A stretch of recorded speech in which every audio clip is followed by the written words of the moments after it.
एक मोठी बातमी समोर येते। वादग्रस्त IAS अधिकारी ज्या पूजा खेडकर आहे ती आता नॉट रिचेबल असल्याचं समोर आलेलं आहे। पुणे पोलिसांनी तिच्याशी संपर्क साधण्याचा प्रयत्न केलेला होता।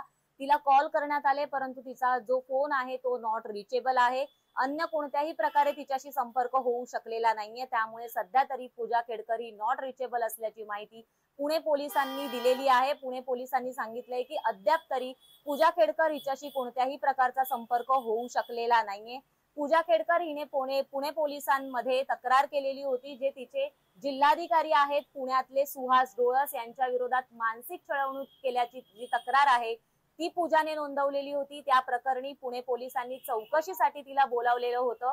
त्या प्रकारच्या 2 नोटिसा देखील पुणे पोलिसांनी पूजा खेडकरला दिलेल्या होत्या, परंतु त्या 2 नोटिसा देऊन देखील पूजा खेडकर उपस्थित राहिलेली नाहीये। त्यामुळे तिची चौकशी करण्यासाठी तिच्याशी कोणत्याही प्रकारचा संपर्क करण्याचा जो प्रयत्न आहे तो पुणे पोलिसांनी केलेला होता, परंतु हा प्रयत्न असफल ठरल्याचं दिसून येत आहे। पूजा खेडकर हिचा फोन नॉट रिचेबल येतोय। थोडक्यात बघायला गेलं तर ही एक केस आहे जी पूजाने स्वतः जिल्हाधिकारी सुहास डोळस आहेत त्यांच्या विरोधात छळवणुकीचा आरोप केलेला होता। तर दुसरीकडे असं आहे की दिव्यांग प्रमाणपत्र जे पूजा खेडकरने UPSC परीक्षेदरम्यान दिलेलं होतं ते खोटं असल्याचं, ते बनावट असल्याचा आरोप तिच्यावर केला गेलेला होता आणि त्या विरोधात तक्रार जी आहे ती दिल्ली क्राईम ब्रांच मध्ये देण्यात आलेली होती। दिल्ली क्राईम ब्रांचने या प्रकरणी चौकशीसाठी पूजा खेडकर हिला बोलवलेला आहे आणि त्याच प्रकरणामध्ये तिच्यावर जी अटकेची टांगती तलवार आहे ती तिच्यावर आहे आणि त्यामुळेच कुठेतरी पूजा खेडकर ही जी आहे ती नॉट रिचेबल असल्याचं दिसून येत आहे, असं माध्यमांकडून सांगण्यात येत आहे।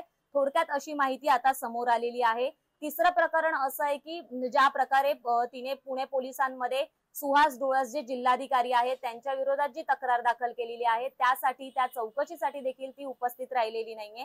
दुसरं दिव्यांग बनावट प्रमाणपत्र तिने दिलेलं आहे। त्यानंतर जे OBCचं जे नॉन क्रिमिक जे दाखला आहे तो देखील तिने बनावट दिल्याचं समोर आलेलं होतं आणि त्या दोन्ही प्रकरणामध्ये जे आहे ते केंद्रीय संस्था जी आहे, प्रशिक्षण संस्था, त्या तिथे तिची चौकशी होणार आहे आणि त्या संदर्भात देखील ती उपस्थित राहिलेली नाहीये। त्याचा अहवाल जो आहे तो थोड्या दिवसात येणार आहे, तो आठवड्याभरात तो अहवाल सादर होणार आहे आणि ज्या प्रकारे तिने दिव्यांग बनावट प्रमाणपत्र दिलेलं आहे ते दिल्ली क्राईम ब्रांच जी आहे ती त्या प्रकारची चौकशीसाठी तिला बोलवणार आहे। त्या चौकशीमध्ये तिच्यावर अटकेची कारवाई होऊ शकते, म्हणून पूजा खेडकर जी आहे ती नॉट रिचेबल असल्याचं दिसून येत आहे।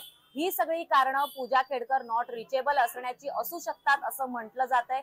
थोडक्यात बघायला गेलं तर जेव्हापासून हे प्रकरण समोर आलंय पूजा खेडकरचं, तेव्हापासून ही जी अधिकारी आहे IAS अधिकारी ही वादग्रस्त असल्याचं दिसून आलेलं आहे।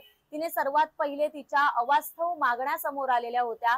वरिष्ठ अधिकाऱ्यांचं केबिन बळकावण्यापासून ते स्वतःच्या ऑडी गाडीवर अंबर दिवा लावून फिरण्यापर्यंतच्या तिच्या संदर्भातल्या ज्या अवास्तव मागण्या आहेत त्या समोर आलेल्या होत्या।